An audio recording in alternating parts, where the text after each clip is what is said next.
Hello mga palalabs ni Mami! Nandito na naman ang inyong lingkod. At ako ay masyado nang nagugutom. Kalalay, kakaakyat, nakalimutan ko na po ang ating kalusugan. Huwag naman pong ganon. Kailangan isipin din natin ang sarili natin. Kaya ngayon kakain muna ako at gagawa lang tayo ng maliit na video. Ito po ang aking pagkain kong daing. Daing maraming laman yan, masarap yan. At syempre ang ating itlog na maalat. Ayan o.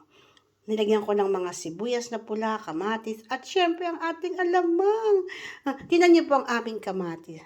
Sobrang lalaki. Ano? Yan, binawasan ko ng isa. Ang laki nga po, kalalaki na ng kamatis na yan. Siyempre, meron tayong kape. Ito po, yun, nakabili po kasi ako ng itlog. 6 po siya, 6 ang laman. Ayan o. Dati na akong nabili niyan. Kaya lang, hindi ko na naulit. Kung sila yung parang century, ano ba tawag century egg ba? Parang itim siya. Ayoko naman po nun. Kaya ngayon ito po ang ating kakainin. Ilalagay ko muna siya sa lamesa para makaka. At syempre, ang ating kanin. Ayan ang kanin natin. Tapos ilagay ko na siya sa lamesa. Ito po ang simpleng ulam ng inyong mami. Ganito po talaga sa abroad. Yan po kasi ang mga namimiss kong kainin. Ayan po, meron na akong sausawan dito. May konting suka din akong ilalagay pala. At saka syempre ang ating kape. Ayan. So, kompleto na. Ayan po. Siyang ating hapunan. Maraming salamat po. Samahan nyo ako ang muli mamaya sa aking pagla-live. Ako po talaga ay nagsisikap, lumalaban para po maging berde ang ating dashboard. Napabayaan ko po talaga. Mahirap po talaga yung marami tayong tinutulungan. Kakaakyat, kakasuporta, sarili kong bahay, nakalimutan ko nang ayusin. Kaya, mamaya gagawa tayo ng konting, yung ano nga to, yung pong susubaybayan natin at para ma-post ko kung sino po sila yung mga bagong kaibigan ko. Huwag niyo pong kalimutan na sundan po ako sa aking page na Proud Pinay sa Sweden. Sana po ay makita-kita tayo doon at para magkaroon naman ako ng panibagong kaibigan.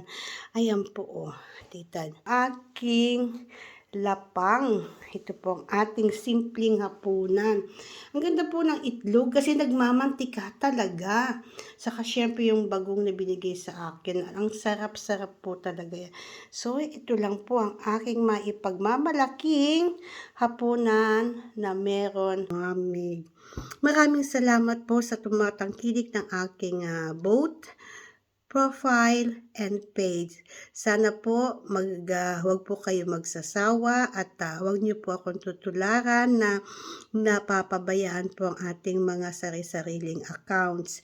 At sigurado ko yung nangyayari sa akin, hindi lang po ako ang nakaranas niyan.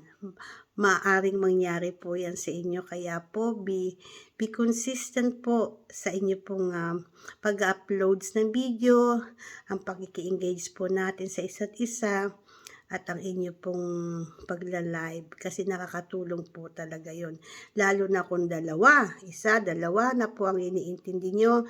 Hindi po pwedeng magpo-post ka sa inyong profile, yung ipinost nyo na ipopost nyo po ulit sa inyong page, hindi po yan po pwede. Iba po dapat ang ilalagay doon. Kaya itong ilalagay ko dito ay sa aking profile, tas panibago na naman po sa ating page. Ganun po talaga. Yun na nga, ayun po kasi ang term condition ng meron tayo sa ating FMEX. Maraming salamat pong muli at naway maibigan nyo ang aking ipinakitang hapunan ng inyong mami. Huwag po kayong mag-alala, ang mami ay lagi lang nandito. Maraming salamat po sa lahat at teka, yakap po ng mahigpit sa inyo. Ay ko, wala akong matutumba yung cellphone. Yakap po ng mahigpit sa inyo. Salamat po. See you later for my next live. Kakain lang po ako saglit. Bye! Thank you po sa pagbisita. Thank you.